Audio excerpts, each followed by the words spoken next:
If you're a Mortal Kombat fan, you know who Sub-Zero is. If you don't, he's an ice ninja, Grandmaster of the Lin Kuei, which is a bunch of other ninjas. They all do all sorts of ninja-related activities. He's been in every game. He ain't missed a single one. He's one of the poster boys of the game, where you have Scorpion, you know, get over here. You could have Sub-Zero, Lion Redacted or whatever. He freezes people. He's got an ice clone. So what I'm going to do here is go over what he has been doing to torment the people that have been playing against him in... Well, today we're looking at Mortal Kombat 9, so let's have a look at what he's saying. Sub-Zero. Sub-Zero. Quickly, before I break down any of the Sub-Zero business, if there's any other character you want to see, comment it in the comment section. Obviously not in the not comment section. It's a stupid comment to make, innit? Don't make that comment as well. Comment another character you want to see, and I'll know about it. That's games including MK9, MKX, MK11, MK1, Injustice 2. Hold on, I need a sixth finger for this. And but Injustice 1, yeah. So if you want to see another video about another character, just comment, subscribe. So the game that we're talking about Sub-Zero on today is Mortal Kombat 9. And Mortal Kombat 9 is a very brutal and unforgiving game, right? It's definitely about peaks and valleys, right? Some of these characters are on the peak. You got Kabul, he's on the peak. Peak rushdown, peak zoning, peak defense, everything you want. Kenshi, same thing. Freddy Krueger, peak zoning, Johnny Cage, Sonya Blade, they're just in your face. So how can a character like Sub-Zero, little old Sub-Zero here, survive in an environment surrounded by absolute just monsters? Well, TLDR is, he didn't, but I'm going to explain to you why. So Sub-Zero is a fairly unique fighting game character across, like, I haven't seen many, or maybe even any fighting game characters use a mechanic like his ice clone, right? Which puts a copy of himself, an ice copy of himself, onto the screen. And if you step in that, you get frozen and he gets a combo. All right, pretty simple. So what that means is that he's a defensive archetype using an aggressive sort of playstyle. So what he's going to do is, his objective is to get you to the corner and stuck behind that. Right, that's what his win condition is, ideally. But in a game like this, where there's so many zoners and characters that are just better at running away from him than he is at chasing them, it's going to be a bit problematic. So just to quickly have some rundown about what makes the ice clone so strong just by itself, right, is that this move comes out in one frame, right? Mortal Kombat games run at 60 frames a second. This move's coming out in 1/60th of a second. It is hindered by proximity, so if you see I'm too close here, it won't come out. So sometimes you're gonna have to be careful with it. But what does make it strong is you can effectively just do this off of anything and be safe. So like he's got strings into clone, safe.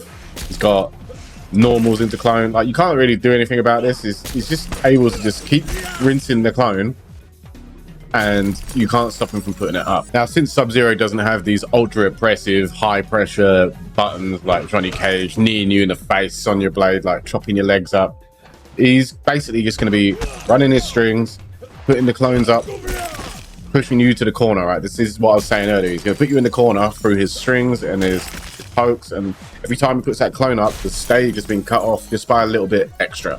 So he's going to eventually get you to the corner.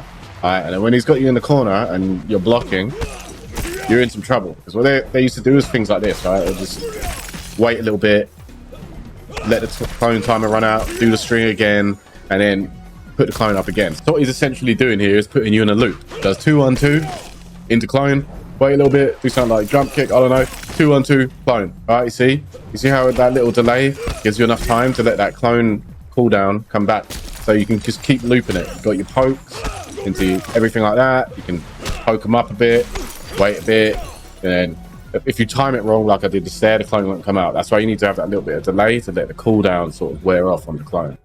So what I've just said obviously sounds completely broken.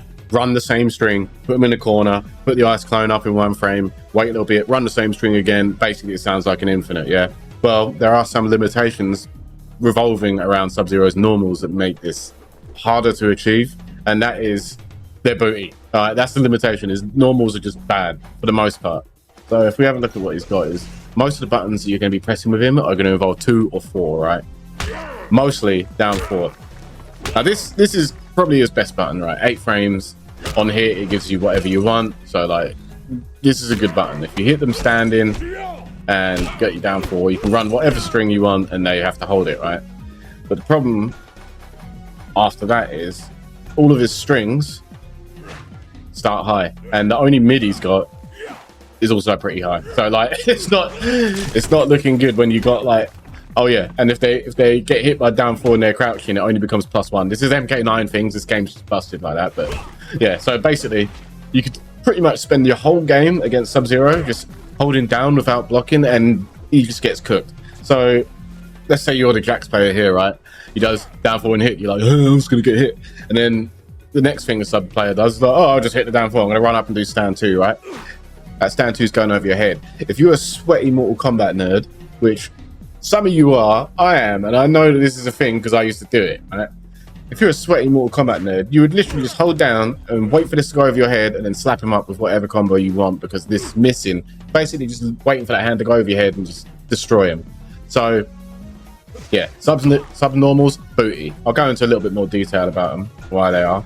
All right, so get him to stand up. Most of his strings come off of stand 2, like most of the ones that you're going to use. So you've got stand 2, right? 9 frame. On paper, it's actually a good normal. 9 frame high. Everything he does off of it is 0 and cancelable into the clone. So like 2-1-4, there's no gap. Cancelable into the clone, completely safe. 2-1-2, there's a gap on this last hit. Cancelable into the clone, still safe. 2-2-2, this is it ends in an overhead, but it's unsafe and it's uncancelable. You didn't really see this unless it was like in a combo. So, or if people were doing 2-2-4 clone, which was safe, you could do that.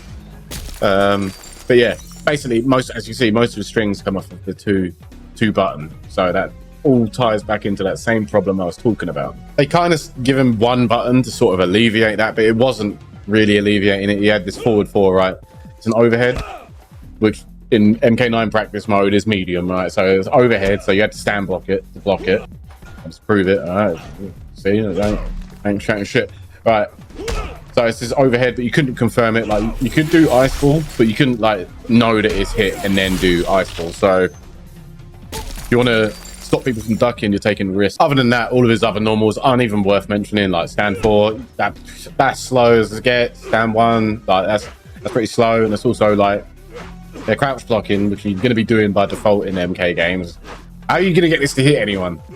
Like, you ain't even got to... What are you going to do? Make them believe that that's coming? No, that ain't happening. So you ain't going to be doing that. His down 1's pretty bad as well. This string is also not that spectacular. So strings department, Sub-Zero, whack. All right, let's quickly go over some of his specials then. All right, first thing, after the ice clone, ice ball. Classic Sub-Zero strategy. I'm going to throw out the clone and then I'm going to sit behind it and do an ice ball. If you try and jump the ice ball, you jump into the clone. All right, so that's your ABC 1, 2, 3 Sub-Zero strategy. All right, wouldn't really work that great the higher up you go, but it's still valid. The ice ball, the whole purpose of it is to trade with the opponent's projectile. You're not really using it to be the first one to land. You're using it to trade.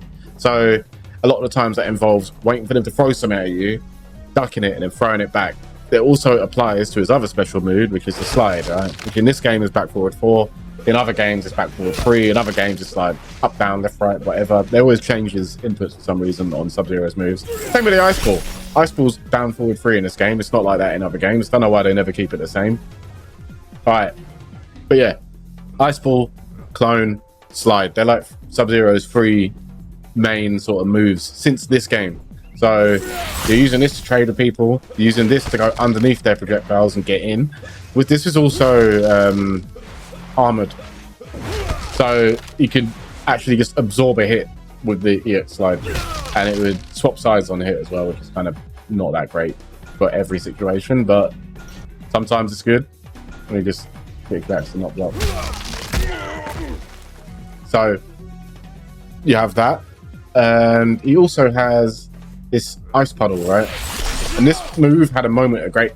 It used to be able to ice puddle people, freeze them, and then do his back 2, which is a unblockable normal, right? So I used to be able to go and then get a guaranteed refreeze, and it ended up with Sub-Zero doing like 50% off of every touch off of a reset, which is like doing a hit, putting them in some inescapable scenario which allowed you to gain a new hit, started up a new combo.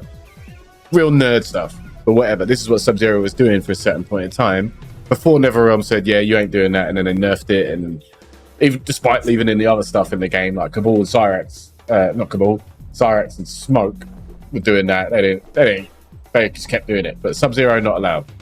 But yeah, that's Sub-Zero specials in a nutshell. Ice Puddle, essentially useless now. Ice Cone, the main thing you're playing the character for. Ice Ball, all right to trade with air projectiles, and Slide. If you can crouch, if you're like Tom Brady, you can crouch and slide underneath. So you never actually end up standing. So you could actually just react to their projectiles with Slide, and this is good. Slide itself gives a hard knockdown, so they can't actually tech roll backwards to gain more space from you. So with every slide, you at least get to run up and do something, all right? So that's good for him. There's something about him that I don't actually recall many Sub-Zero players abusing, but I think is actually really cheap about him is his throw game, right? So a lot of characters will throw you through a really far distance. Sub-Zero keeps you really close, and he's also really advantaged. As you can see, I can dash up, and I've still got like all this time to do stuff. So Sub-Zero has a throw loop. And because in Mortal Kombat games, you've got to guess, it's a coin flip on which way they're throwing you. He could basically just throw you as much as he wants. But still, this is another high, so it kind of loses its value. Maybe that's why actually it loses its value, because everybody's just going to be holding down against Sub-Zero, because why not? Yeah, okay. His throw game's nasty, but his strike game is not. And if you ain't got a nasty strike game, having a nasty throw game is basically useless, because you need to have two sides of the coin to be at least like complementary, you know. They have to work together, otherwise it's not going to work together, you know what I mean? All right, brace yourself, you're about to see the most optimal Sub-Zero combo to ever grace this planet Earth. Right. Yeah. Fuck. Oi, hold on, you're about to watch the most optimal Sub-Zero. Wait, this is with jumping. I can't do a combo. Hold on, right, okay. Hold on. See that, 30%. This is in a game where characters are doing 50, 60, 100, 30%. 30% for no bar. And if you're doing what you probably should be doing most of the time, actually is 2-1-4, you're getting 26. So this character, he hits like child. There ain't really much you can do to amp his damage up other than like spend an X-ray too. I think this is 50. Hold on. Let's have a look. But yeah, Sub-Zero's combo damage ain't the one in this game. That's 50 in it, 48. So yeah, he needs 3 bars to actually hurt you. Let's have a look at his X-ray quickly. All right, so you saw the animation, but the thing about his X-ray is he can hold it, and it's also plus on block. Not that he could do anything after it, but it's still pretty nice to have a move you can just throw out like that, and it does mad damage, and you can actually cancel out of it as well. There was a point in time where I think there's like a hype play DJT did with X-ray cancel, I think. I can't remember what, I think it's some MLG tournament. If you want to like dig through the archives of MK9, go look up some Denzel Terry and Tom Brady Sub-Zero. They're both like nasty. So yeah, his X-ray, that's the only thing that's going to give him damage. His combos is pitiful. All right, so now to talk about one of the pitfalls of Sub-Zero is that he's got a massive ass, right? And I ain't even joking. So in this game, there's roughly over half the characters are like small hitbox, and roughly just under half are big hitbox. And Sub-Zero's in the big hitbox category, and that in itself is a disadvantage, right? So we got Jax here, right? He's got this forward 4-1-3 string, right? For some reason that second hit whiffed on the first attempt, or whatever. It don't supposed to whiff. It don't supposed to whiff. Right, so this second hit ain't gonna whiff on Sub-Zero because he's big, right? So what this means is that he's locked into a situation that half the cast don't even have to deal with, right? This is 0-1 block, and Jack's got an 8 frame low, right? So against Sub-Zero, this might as well just be an infinite. Don't even remember if Sub-Zero has a move that is 7 frames, actually. I don't even know that he's got a 7 frame move. So he's basically just going to be trying to trade out his 8 frame down 1, I think.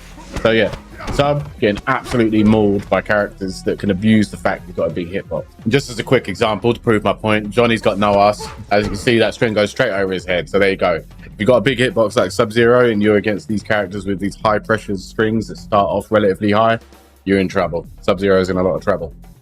So yeah, that's pretty much my retrospective on Sub-Zero. He's obviously an iconic character. He's got a lot of storied history behind him, mainly just based around Tom Brady, honestly. Like, if you're an MK fan and you're into the competitive side of it and all that, you'll know Tom Brady is like the figurehead of Sub-Zero. You've also had great Sub-Zeros in the past, like Madzin from Germany.